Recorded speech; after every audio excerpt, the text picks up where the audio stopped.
Remember when I mentioned February 15 and this whole suspicion of neck because of her tummy being extended, large, hard, discoloration, all signs of neck. And they did do their x-rays, but it was yo-yo. The results were yo-yo. It was big one day, the next day small, the next day normal. Okay. So that basically happened throughout the month of February into March. And they did put her on NPO, no foods, and she was on TPN, IV nutrition, and then they put her on breast milk. Now, the problem with that is Dream's tummy was not ready for any type of milk. The IV nutrition, yes, but her tummy wasn't ready for milk. What was supposed to happen, they were supposed to leave her on TPN and leave her gut rest, but they kept putting her back on milk. Okay. In March, she contracted E. coli. How does that happen with a under 2 pound microbaby? Well, remember the neck? Remember her tummy being weak? The bacteria from her tummy leaked into her bloodstream, which caused E. coli, which caused meningitis, and it spread into her brain, which caused seizures, a 105 fever, and it was just hell. So I had to take a break from recording last night, which was May 4th. Like, I've literally been recording this final, or trying to record this final video since May 1st. And I've been having to stop almost like every day because it's so mentally draining and it's so frustrating to see, the false information that some of the health officials and or nurses put in Dream's record.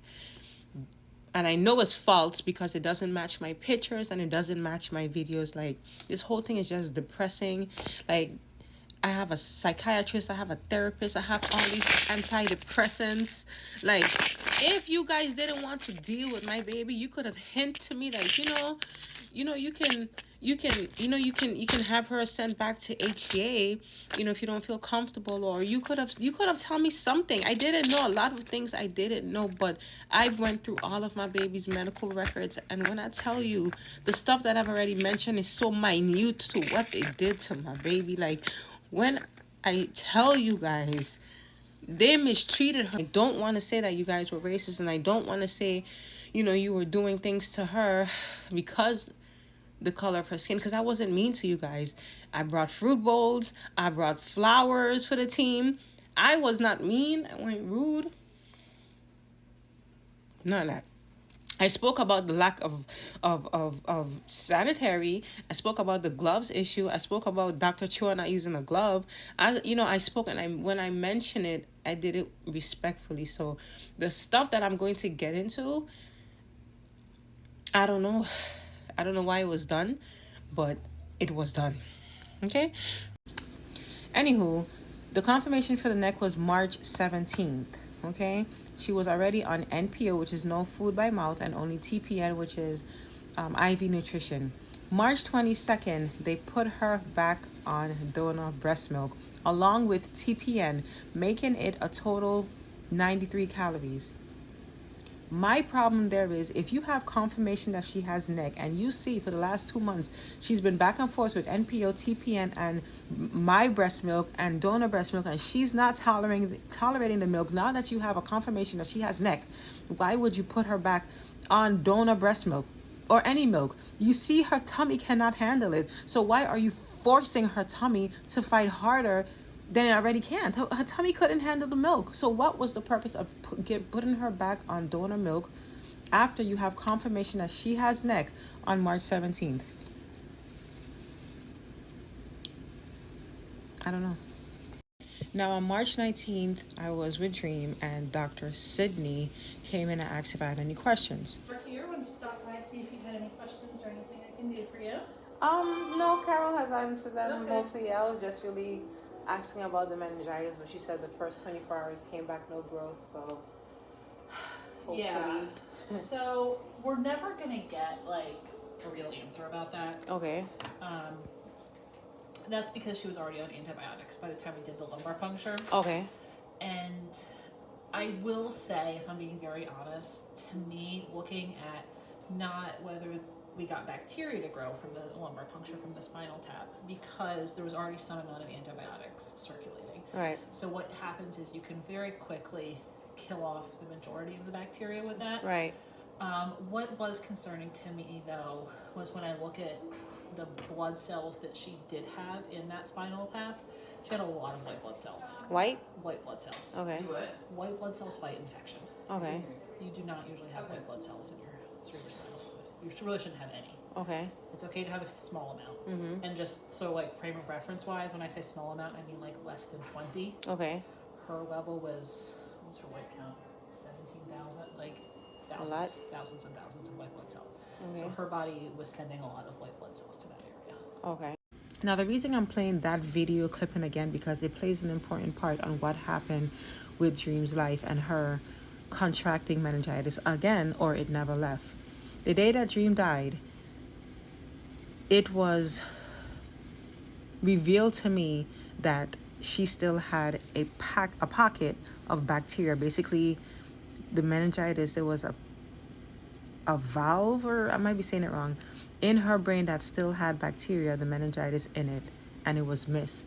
Had Dr. Sidney do the second spinal tap at the end of the 21 days of her antibiotics like I asked, they would have found that, and they would either continue the antibiotics or give her stronger antibiotics. Either way, it didn't happen. It was refused, and I'm going to show everything that happened. So now that it's been confirmed that Dream had neck on March 18th, on April the 3rd, they took her off of HMF, which is human milk fortifier, and they put her on Prolac RTF 28, which is 100% pasteurized donor human milk. It has 28 calories per ounce. To my understanding, they needed her to gain weight. Okay, I get it. However, per research, there are other things that they could have given her, which what she was already on, the TPN with the lipids. That's another IV nutrition, which she was on.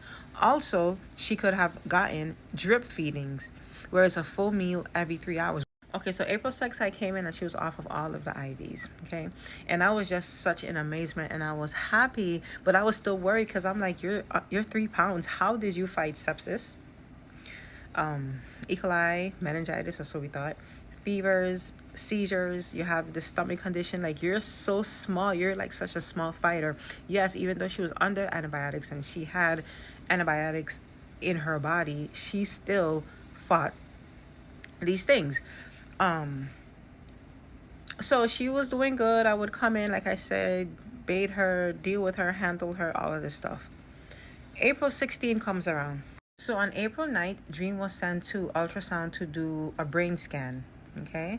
She had mild dilation, shrinking verticals, no new bleeding, no debris or scarring.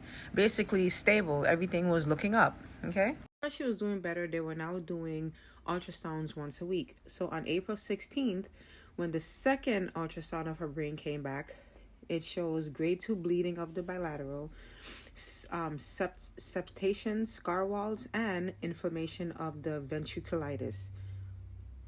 A urgent alert was sent to the medical team because of the bleeding and the inflammation that started.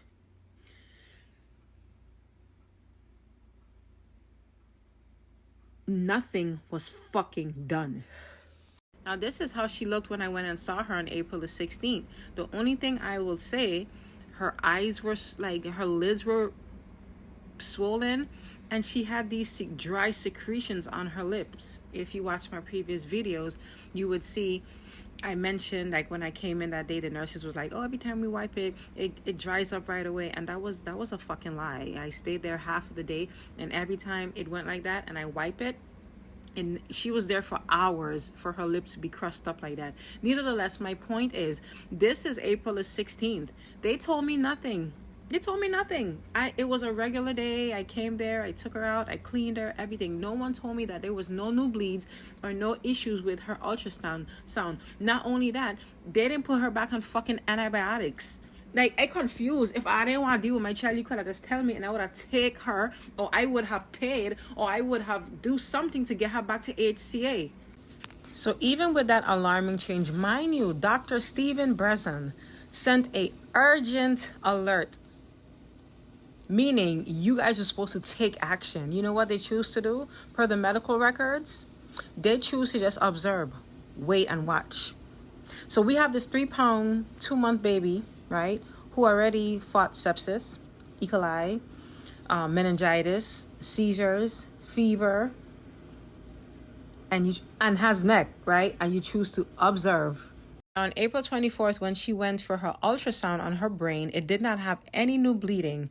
However, the fluid in her brain continued to increase. It continued to build up.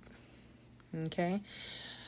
Her ventricle was increasing. The report shows increasing lateral third and fourth ventricle compared to April 16 scan.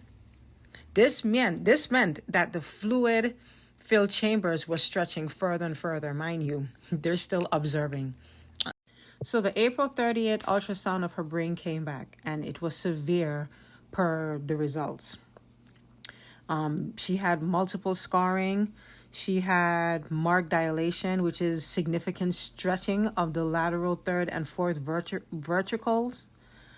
She had septations, which is wall scarring, which came from the meningitis, right? And then she had blocking of the normal flow of the brain fluid, which is why on April 30th, when I went and visit her and I asked them why her head seemed bigger, they told me she was gaining weight. They never told me this was happening, because I would have said something. I would have, first off, I would have researched how to fix it, what we need to do, why she's not on antibiotics, why you guys downgrade her oxygen from her breathing tube to now on a CPAP. Like, y'all making it seem like she's so stable and she's so good. She's now doing physical therapy with her body parts. Whole time, her brain is basically deteriorating. Like, I don't understand. They never told me this. Her brain bleed went from grade 2 to a grade 3. Like, I'm so confused. Her head was they said that they were monitoring her head circumference, but you couldn't have. Because you would have seen that her head was huge than what it was the day before. But they told me it was because she was gaining weight because they doubled up on her calories. And by now she was on cow milk.